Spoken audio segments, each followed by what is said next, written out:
네, 여러분 안녕하십니까? 다음 주 수요일 3월 9일 대통령 선거를 앞두고 마지막 그 판세 분석을 해드리도록 하겠습니다.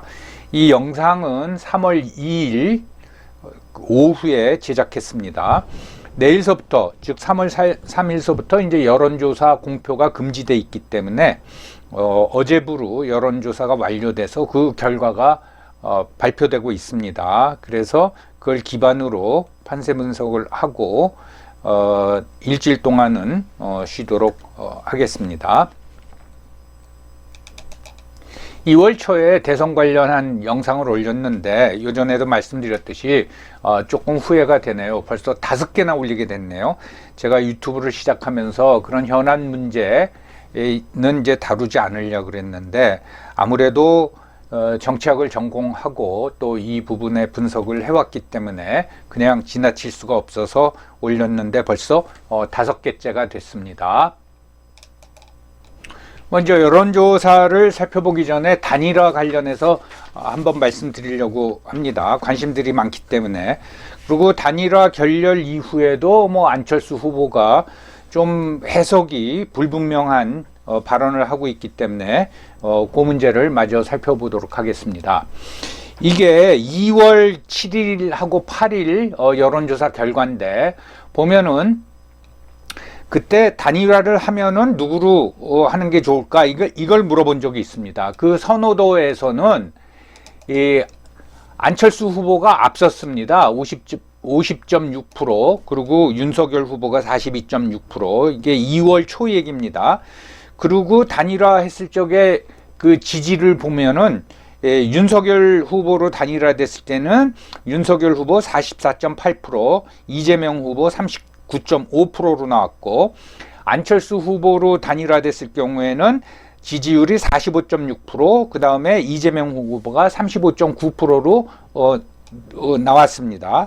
이걸 봤을 적에는 단일화가 됐을 경우에 이 여론조사 보면 안철수 후보가 더 경쟁력 있는 거로 나옵니다. 지지율 차이가 10%가량 나죠. 윤석열 후보로 단일화됐을 적엔 한 5%가 나오는데, 그런데 안철수 후보가 국민 여론조사를 바탕으로 한 단일화를 하자라고 제안했을 적에는 지지율이 10% 정도로 떨어진 상태입니다.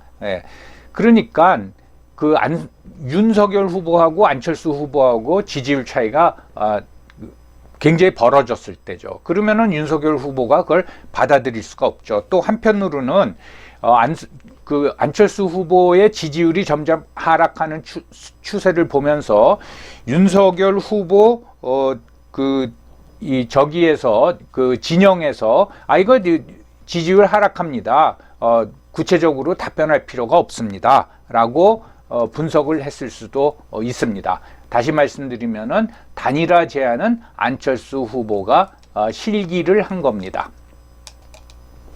자, 마지막 여론조사 결과를 살펴보도록 하겠습니다. 여러 개가 있는데 가장 최근 거 5개를 최근 순으로 나열해 봤습니다.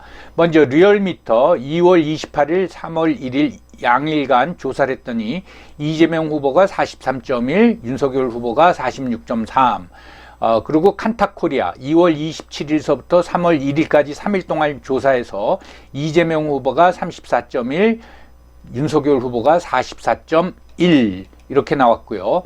그리고 에이스 리서치에서 한 걸 보면은 27일, 28일 날 했는데 이재명 후보가 43.7, 윤석열 후보가 44.6으로 나왔습니다.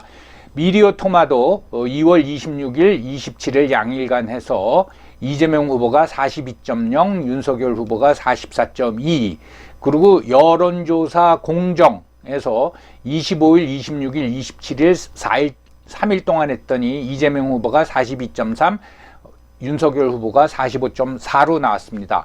이 모두 최근 여론조사 5개에서 지지율은 윤석열 후보가 앞서는 걸로 나왔는데 그 두 번째 칸타코리아는 이재명 후보가 34.1 그리고 윤석열 후보가 44.1 거의 10% 차이 나는 걸로 나왔죠. 근데 요거는 무응답 너무 많습니다. 12%. 그게 이제 조금 그 문제인 것 같고, 그리고 나머지 이 5개 모두가 윤석열 후보가 앞서는 걸로 나오는데, 나머지 4개 보면은 소위 오차 범위 내의 접전이죠. 그래서, 이제 윤석열 후보 진영 입장선 좀 불안하고, 그리고 그 이재명 후보 진영에서는 야, 조금만 더 하면 따라잡을 수 있다, 그런 희망을 가지겠죠. 그런데 또 한편으로 보면은 칸타코리아는 무응답이 너무 많고, 나머지 4개 여론조사는 무응답이 굉장히 적습니다. 예를 들어서 에이스 리서치 같은 경우에는 무응답이 1.8로 나와요. 그러니까 98.2%의 대상자가 답변을 했다는 건데, 이거는 답변을 이제 유도한 겁니다. 그것이 더 정확하다 할 수도 있고, 또는 얼마나 정확하게 그러니까 솔직하게 응답자들이 답변했겠느냐, 그런 그 문제가 있습니다. 그래서 2.5, 1.8 정도 되면 이거 무응답률이 너무 적다. 이거는 답변을 강요받았을 수도 있다. 근데 아무튼 5개, 최근 5개에서는 윤석열 후보가 전부 다 앞서는 걸로 나와 있고, 그 중에 4개는 오차 범위, 주로 이제 3.1%를 쓰죠. 오차 범위 내에서 접전 중이다 라는 거를 우리가 여론조사를 근거로 해서 그렇게 말할 수가 있겠습니다. 이 안철수 후보하고 심상정 후보를 이제 보면은, 안철수 후보의 득표는, 실질 득표는 7% 안팎 또는 7% 아래로 떨어질 것 같습니다. 그러면은 요 여론조사 결과 보면 뭐 7.9%에서 8.5%까지 나오는데, 이렇게 나왔을 적에 7% 이하로 떨어지면 그 표가 어디로 갈 것이냐, 이게 굉장히 초접전 상황에서 굉장히 관심의 대상이 되는 거죠. 그것도 한번 살펴보도록 하겠습니다. 심상정 후보는 뭐 2%로 고착이 된 것 같아요. 그래서 요즘 이제 유세를 보면은 아마 5%를 목표로 했던 것 같은데 2% 수준에 그치고 있습니다. 심상정 후보의 그 지지율이 점점 하락했으면은 그 지지자들은 어디로 갔느냐? 당연히 그건 이재명 후보 쪽으로 갔겠죠. 그래서 이재명 후보의 지지율이 오르고 있다라고 말할 수가 있는 겁니다. 과거 2차례 대통령 선거 결과에 대해서 한번 살펴보겠습니다. 이게 굉장히 중요한 의미를 가지고 있기 때문에, 자, 2012년도 선거 보면은 결과적으로 박근혜 후보가 51.55%를 얻었고, 그리고 문재인 후보가 48.02, 기타 군소 후보가 5명이 있었습니다. 그 후보들이 0.41을 얻어가지고 결국은 3.53 차이로 박근혜 후보가 이겼습니다. 이거는 박빙 초접전이라고 말하기는 힘들고 3% 득표율 차이가 3%가 넘어가면은 그는 박빙이라고 말할 수가 없습니다. 2% 이하로 내려가야지 이제 박빙의 승부라고 말할 수가 있는데, 자, 51.55, 48.02, 이거는 그 당시 2012년에 양측 지지자들의 표가 뭐 그냥 똘똘 뭉쳤다라고 보면 됩니다. 이때 문재인 후보하고 그 안철수 후보하고 단일화 협상을 하다가 안철수 후보가 그 단일화를 하지 않고 자기가 후보를 사퇴하면서 문재인 후보를 이제 지지했죠. 그런 이제 일이 있었고, 자, 똘똘 뭉치면 박근혜 지금의 이제 국민의힘 계열 정당은 한 50%, 그리고 지금의 민주당 계열 정당은 한 48%, 한 2% 정도 차이가 난다라는 걸 우리가 알 수가 있습니다.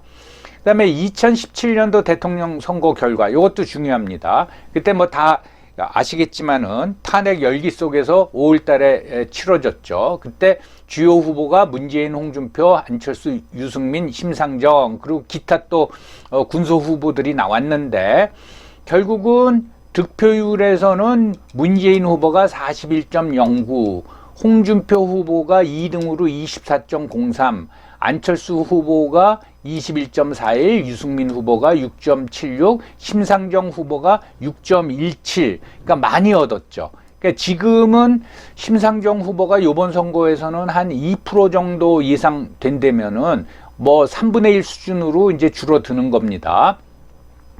이거를 왜 다시 한번 살펴보냐면은 5월 둘째 주에 선거가 있었는데 5월 둘째 주일 겁니다. 5월 초. 그 전주에 한 여론조사를 보면은 문재인 후보가 38%로 나왔습니다. 홍준표 후보가 16%, 안철수 후보가 20%, 유승민 후보가 6%, 심상정 후보가 이제 8% 이렇게 나왔죠. 자, 보세요. 여론조사, 선거 일주일 전에 여론조사에서는 안철수 후보가 2등이고 홍준표 후보가 3등이었습니다. 그런데 실제 선거에서는 순위가 바뀌어버리죠. 예. 16% 지지율을 얻고 있던 홍준표가 24%의 득표를 얻고 20%의 지지율을 얻던 안철수 후보는 21%를 얻었습니다. 자, 그러면은 그때 여론조사 무응답률이 12%였는데 우리가 어떻게 38% 일주일 전에 38% 지지율을 얻었던 문재인 후보가 41%의 득표를 했다. 그러면 소위 말해서 숨어있는 3%가 있는 거 아니냐라고 분석할 수 있는데, 그렇다면은 홍준표 후보는 숨어있는 8%가 있었던 겁니다. 그래서 꼭 숨어있는 뭐 샤이 문재인, 샤이 홍준표 그 논리는 성립되지 않는다. 무응답 12%, 이거에 대한 그러니까 여론조사를 제대로 하지 못했다 라는 거고, 다른 후보 안철수, 유승민, 심상정 후보는 뭐 여론조사 결과하고 비슷한 득표가 나오는 거죠. 여기서 중요한 거는 선거일 일주일 전에 했던 여론조사에서 2등 안철수, 3등 홍준표였는데 이게 실제 선거 결과에서는 뒤집어졌다라는 거예요. 예. 그럼 문재인 후보는 뭐 1등을 계속하면서 한 3% 정도의 더 득표를 했는데, 이것도 굉장히 특이한 경우라고 하겠습니다. 그래서 이때 이제 다자 구도로 갔을 적에 지금 갔을 적에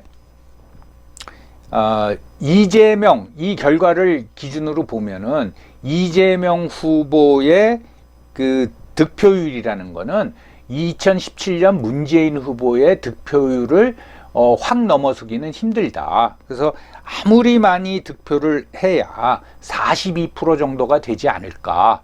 그러니까 이 양자 구도로 펼쳐진 2012년에 문재인 후보가 얻었던 48%보다는 못하고, 뭐 잘하면은 문재인 후보가 2017년에 얻은 41.09보다는 조금 더 얻지 않을까라고 판단이 됩니다. 요전 영상에서 수도권 유권자와 연령대별 유권자를 중심으로 분석을 해드렸는데 그걸 다시 한번 살펴보겠습니다. 자, 선거인 명부가 확정이 됐습니다. 그래서 요번 선거를 앞두고 유권자는 4,419만 7,692명인데 수도권이 50.4%를 차지합니다. 그러니까 서울, 경기, 인천 유권자가 전체 유권자의 50%라 이제 그 말씀이죠. 그때 투표율을 보면은 2012년에는 75.1%, 경기가 75.0%, 그리고 인천이 74.0%, 그리고 전국은 75.8%였습니다. 그러니까 수도권의 이 투표율은 뭐 유권자가 50%나 차지하고 있으니까 전국 투표율하고 비슷하다고 보면 되겠습니다.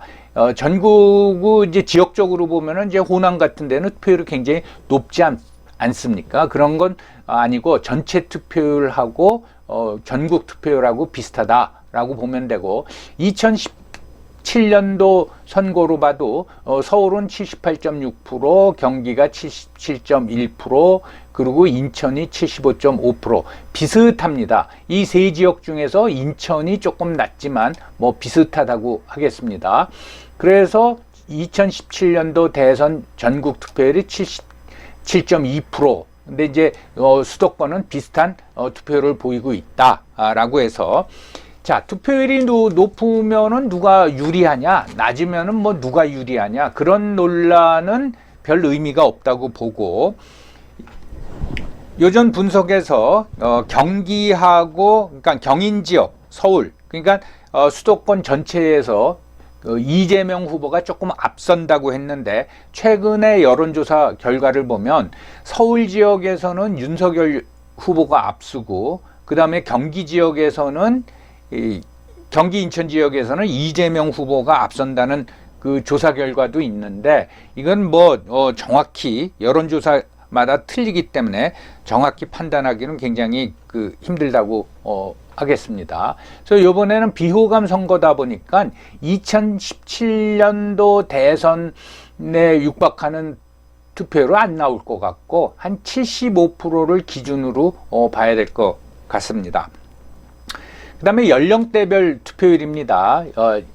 그 선거인 명부를 기준으로 보면은 20대 유권자가 17.1%, 30대가 15.1%, 40대가 18.5%, 그리고 50대가 19.5%, 60대 이상이 29.8%로 나와 있습니다. 이건 선거인 명부로 중앙선거관리위원회에서 이제 한 건데, 20대, 30대가 32.2%, 40대, 50대가 38.0%. 근데 20대, 30대에서 윤석열 후보가 지지율에서 앞서고 있기는 하지만은 40대, 50대에서의 윤석열 이재명 후보에 대한 지지율이 압도적이기 때문에 요 두 집단은 가에 이제 이걸 비교해 보면은 20대 30대가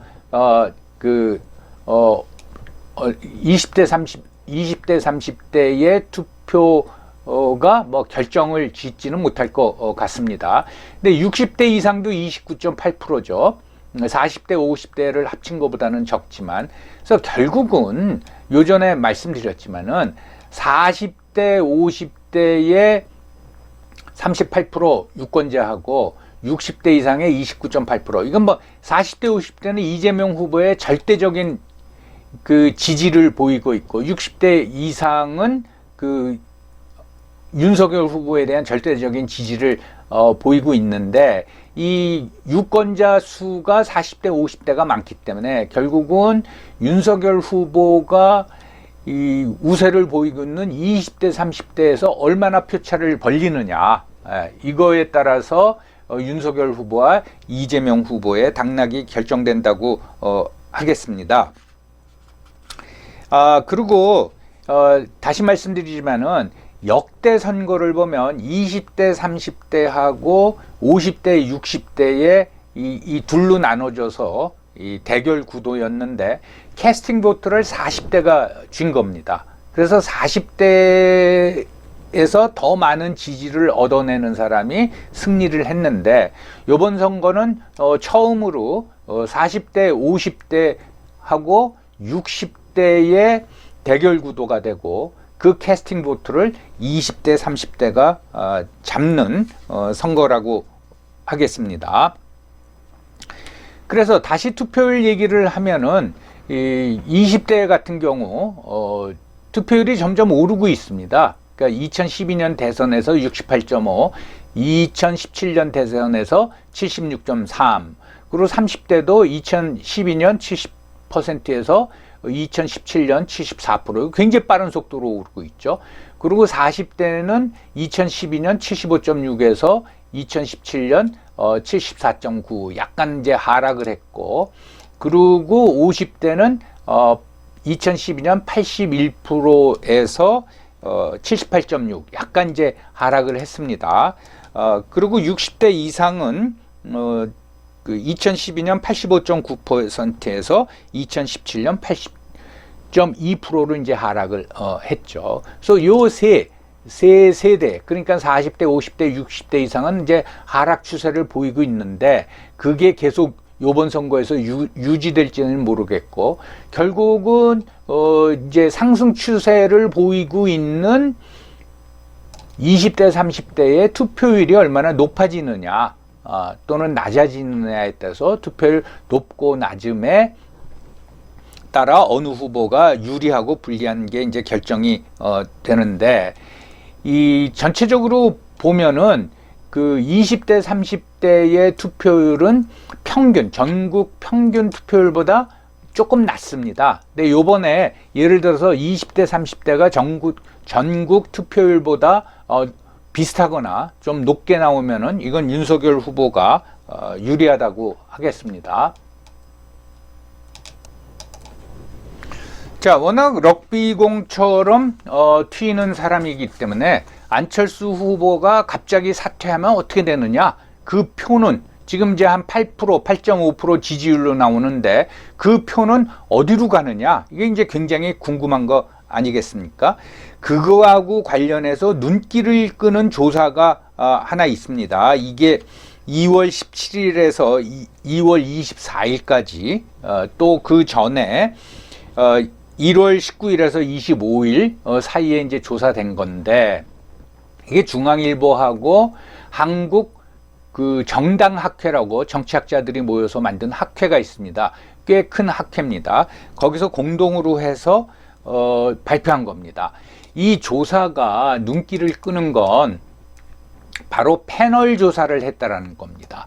뭐냐면 1월 달에 조사를 하고 2월 달에 조사하면서 지지자가 바뀐 거를, 그러니까 1월 달에 조사한 사람하고 2월 달에 조사한 사람을 똑같이 해가지고 2월 달에 조사하면서 지지가 바뀌면은 왜 바뀌었습니까? 라고 물어볼 수 있다라는 거죠. 그러니까 그 이유, 지지를 누가 어디로 갔느냐, 이걸 확인할 수 있다라는 거죠. 일반 여론조사로는 그게 불가능하고, 패널 조사를 왜 안 하냐 하면 시간이 걸리고 돈이 많이 들기 때문에 합니다. 근데 요번에 중앙일보에서 그 정당학회하고 한 걸 보고 굉장히 그 눈길을 끄는 자료다. 저는 이제 그렇게 판단하는데, 이 정당학회는 굉장히 중립적입니다. 거기 요번 조사에서 주도한 사람들 보니까 그렇게 뭐 어떤 후보에 대한 편향성은 보이지 않아서 굉장히 이 객관적인 조사라고 우리가 판단할 수가 있습니다.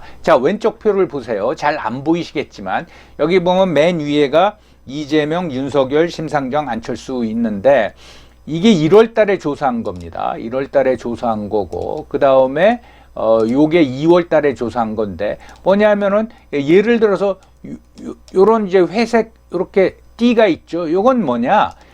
1월 달에 조사했을 때하고 2월 달에 조사했을 적에 이 표가 빠져나와서 무응답으로 갔다라는 거예요. 무슨 뜻인지 아시겠죠? 자, 그거하고 관련해서, 자, 안철수 후보의 지지율이 1월 초에는 한 15%, 그리고 2월 하순에는 지금 8%로 떨어졌습니다. 그러면 이 7%가 어디 갔느냐? 이제 그거를 우리가 엿볼 수 있는 거죠. 자, 이 이탈한 지지자들은 어디로 갔을까 했을 적에, 이재명 후보하고 윤석열 후보 같은 경우에 1월 달에 조사하고 2월 달에 조사했을 적에 80%가 움직이지 않고 계속 지지를 했다는 거예요. 예, 뭐 당연하겠죠. 근데 안철수 후보는 30% 정도가 이탈했고, 심상정 후보가 50% 이탈했다라는 거예요. 그래서 이 표가 그 지지층이 이재명으로 갔을 거라고 이제 우리가 추론을 하는 겁니다. 그러면은 30%가 이탈했는데 100명 중에 30명이 이탈한 겁니다. 안철수 후보의 경우. 그 이탈자 중에 3분의 1이 이재명 후보로 갔고 3분의 2가 윤석열 후보한테 갔다라는 거예요. 예. 즉, 안철수 후보 지지자가 1월 달에 100명이었으면은 2월에 조사했을 적에 70명으로 줄고 30명이 이탈했는데, 그 30명 중 10명은 이재명 후보한테 가고 그 20명은 윤석열 후보한테 이제 갔다라는 거예요. 그래서 안철수, 지금 이 기준, 기준으로 보면은 안철수 후보가 사퇴할 경우 윤석열 후보한테 로 지지를 바꾸는 사람들이 더 늘어날 것이다. 당연히 뭐 이재명 후보한테도 가고 그렇게 우리가 예상할 수가 있습니다. 그런데 또 재밌는 거는 이재명 후보 한 달 새에서 이탈해가지고 윤석열 후보한테 간 사람은 5%고 그리고 윤석열 후보에서 이탈해서 이재명 후보한테 간 사람은 3.1%라 이겁니다. 이게 1월과 2월 사이에 벌어진 거예요. 그러면은 3월 9일이 그 선거일이니까 한 열흘 동안 뭐 이재명 후보에서 윤석열 후보로 얼마나 많이 갔느냐, 윤석열 후보에서 이재명 후보로 얼마나 갔느냐, 이런 이제 추세를 우리가 한번 엿볼 수가 있는 거죠. 대선 결과는 투표가 끝나고 개표를 해봐야 알 수 있고 그 결과 예측은 우리가 여론조사에 근거를 둘 수밖에 없는 거 아닙니까? 그러면 여론조사는 믿을 수가 있느냐? 도대체 여론조사 결과하고 실제 그 선거 결과하고 같냐? 이런 의문을 충분히 가질 수가 있습니다. 대부분은 일치합니다. 그런데 그 여론조사에서는 줄곧 이기고 선거에서 진 결과 케이스가 있습니다. 그래서 여론조사를 믿을 수 없다라는 이제 비판을 많이 받는 선거 결과가 있는데 그것이 2016년도 미국 대통령 선거입니다. 민주당 후보 힐러리 클린턴하고 공화당 후보 도널드 트럼프가 이제 붙은 선거죠. 그때 선거 전까지 대부분의 여론조사 기관의 그 조사 결과를 보면 클린턴, 즉 힐러리가 앞서는 걸로 나왔습니다. 요 뭐 표가 작아서 잘 안 보이시겠지만은 한 7개의 여론조사 결과를 그 소개해 드리면은 단 하나만 빼놓고 여기 있는 겁니다. 트럼프. 트럼프가 앞서고 있다. 여론조사에서 라는 거는 하나고 대부분이 그 힐러리 클린턴이 앞서는 걸로 나왔어요. 근데 실제 대통령은 트럼프가 됐죠. 그래서 이 여론조사가 엉터리다라는 비판을 많이 받는데 그 선거 결과를 자세히 살펴보면은 그렇지가 않습니다. 뭐냐면은 선거를 해봤더니 일반 투표에서 일반 유권자 투표에서 힐러리 클린턴이 6,580만 표를 얻었고 도널드 트럼프가 6,209만 표를 얻었습니다. 즉 전체 득표에서 힐러리 클린턴이 48%를 얻었고 도널드 트럼프가 45%를 얻었습니다. 약 2% 정도의 차이가 났죠. 그러니까 여론조사 결과가 틀린 게 아닙니다. 일반 투표에서는 힐러리 클린턴이 2%를 앞섰단 말이죠. 근데 왜 그 당선은 트럼프가 됐느냐? 그건 뭐 여러분들 이 미국 선거제도를 아시겠지만 한 주에서 이긴 사람이 그 선거인단을 모두 다 가져가는 거죠. 그러니까 이거는 트럼프가 선거 전략을 잘 세운 거죠. 그러니까 어차피 내가 질주, 그거는 이제 캘리포니아 같은 데 아닙니까? 거기 있는 뭐 그 선거 유세를 그렇게 적극적으로 하지 않고 경합주, 소위 이제 우리가 흔히 듣고 있는 러스트 벨트, 그러니까 뭐 펜실바니아 같은 주, 그러니까 이제 미국 기업들의 경쟁력이 약화되면서 그 실업자가 많고 그래서 정부에 대해서 불만이 많은 주, 거기를 집중 공략을 한 거죠. 거기서 뭐 간신히 이기더라도 그 주에 선거인단을 모두 가져올 수 있으니까요.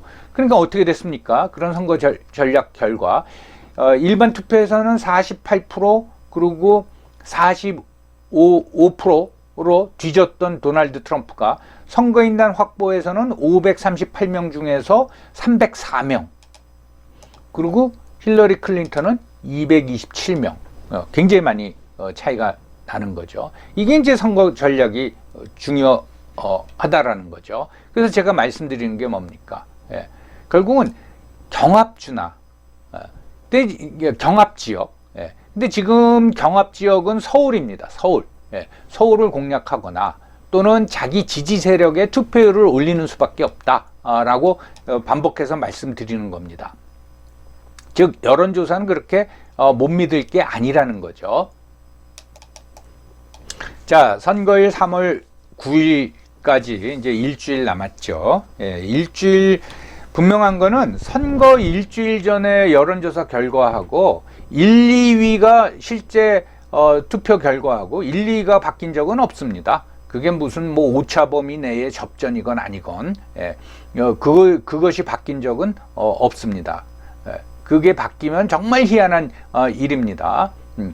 그러면은 그럼에도 불구하고 양대 후보는 어떻게 캠페인을 벌려야 되냐? 오차범위 아니라니까. 이재명 후보는 적폐청산을 주장하는 수밖에 없어요. 예. 윤석열이 되면 적폐 세력이 부활한다. 그걸 주장할 수밖에 없고, 윤석열 후보는 정권 교체를 주장하는 수밖에 없습니다. 다른 얘기할 필요 없고 정권 교체하자.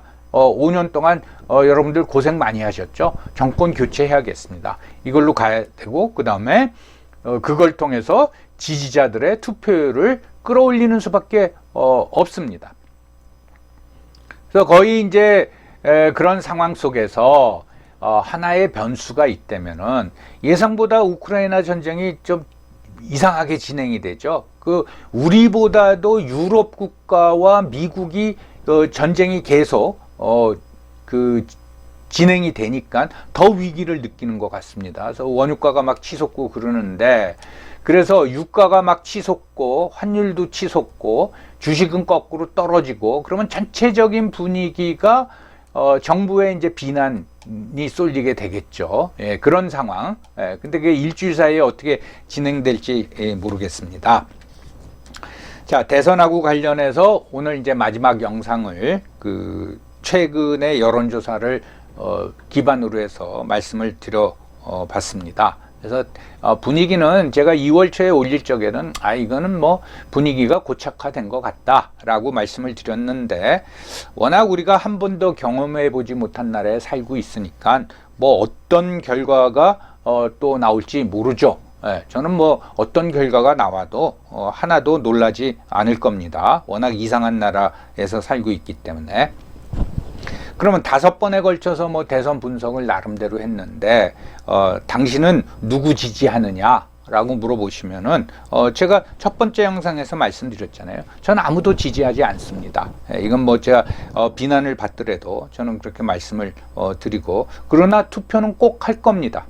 예, 투표는 꼭 할 겁니다. 예, 그래서 여러분들도 그냥 윤석열 후보를 지지하던 이재명 후보를 지지하던 우리 그냥 편안한 마음으로 일주일 지내시고, 어차피 내일서부터 여론조사 결과는 발표되지도 않습니다. 지내시고 선거일에 가셔서 꼭 나라를 위한 사람이 누구일까를 심사숙고하셔서 꼭 투표하시기 바랍니다. 여러분 5차례에 걸쳐서 제 미흡한 선거 분석, 판세 분석을 경청해 주셔서